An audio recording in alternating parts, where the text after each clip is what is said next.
Hello, I'm Heath. Welcome to my channel where I talk about mind-body approaches which can be useful for long-term fatigue conditions like CFS, ME, fibromyalgia and long COVID.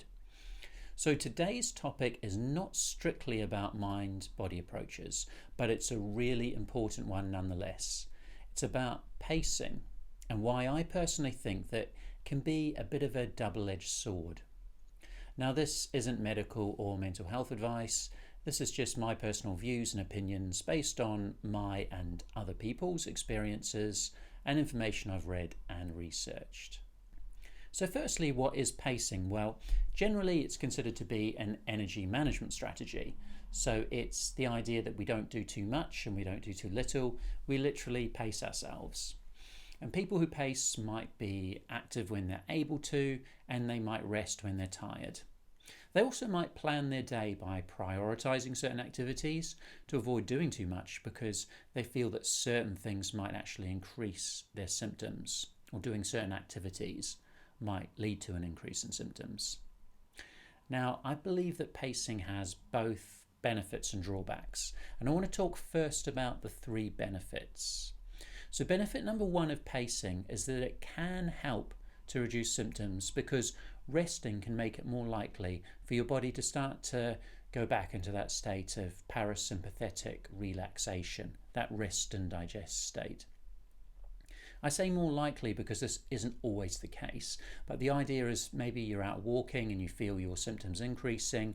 Resting at that point can help bring you down a bit from that sympathetic nervous system or fight or flight arousal. So it creates that short-term relief. Benefit number two is that it can be a useful strategy when you're in the severe category, or if you're going through a kind of a boom and bust cycle.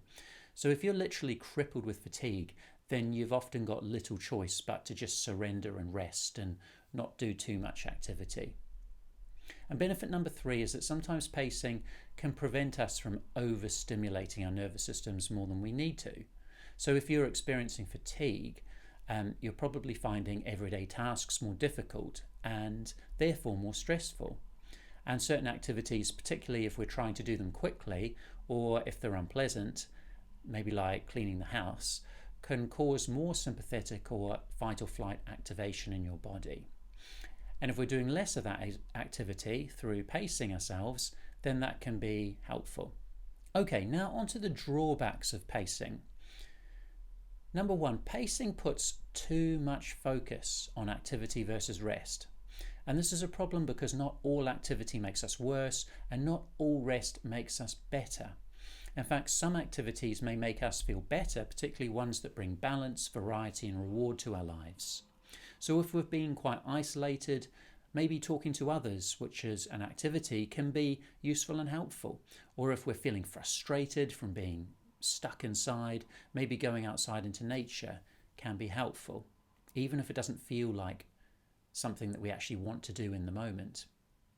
And related to this is the idea that not all rest is actually restful and will necessarily make you feel better. So for example, you may feel that you need to rest and lie on your bed, and you may then worry about all the symptoms in your body. And if you're doing that, that's not going to be helpful for you. You might physically be resting, but emotionally you're not. So, and also resting might involve isolating ourselves from others. And since we're quite social beings as humans, our brains can then interpret this as feeling unsafe, which can end up making symptoms worse.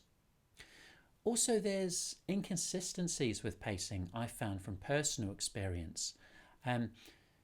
So I could, if I was really engaged in a particular activity, particularly in an enjoyable activity, I could find that actually it didn't seem to drain my energy, which seemed to be kind of counter to the idea of the idea that we've got this kind of finite supply of energy that will get used up. Okay, number two, pacing doesn't address the root cause of your symptoms. So there might be lots of reasons why your symptoms have gotten worse.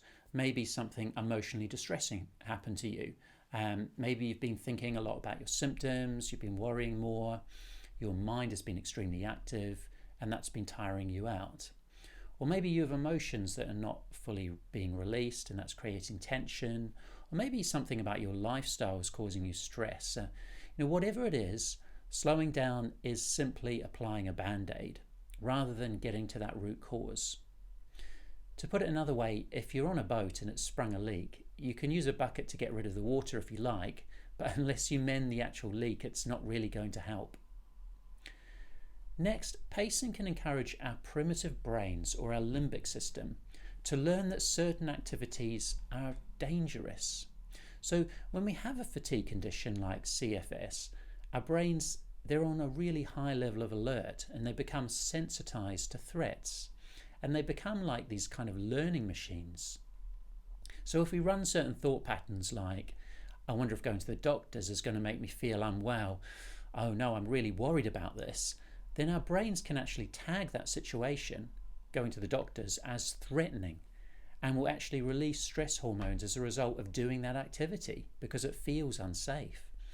And this is called classical conditioning, this idea of associating certain things with threats. And it's been well documented to happen in both animals and in humans. And also, I think pacing instills this belief in ourselves that we're not physically well, that there's something wrong with our bodies. Because let's face it, if we were well, we wouldn't have to plan activities or feel like doing too much is going to have this massive negative impact on our life. So it is creating a bit of a mindset that we need to be careful with our body, that we're not able to do everything we want to do, and that our body is vulnerable and fragile. And our beliefs, they have this huge impact on how we feel and on our physical health. So the way we're thinking and talking to ourselves, it can really, really impact on our health and keep us stuck.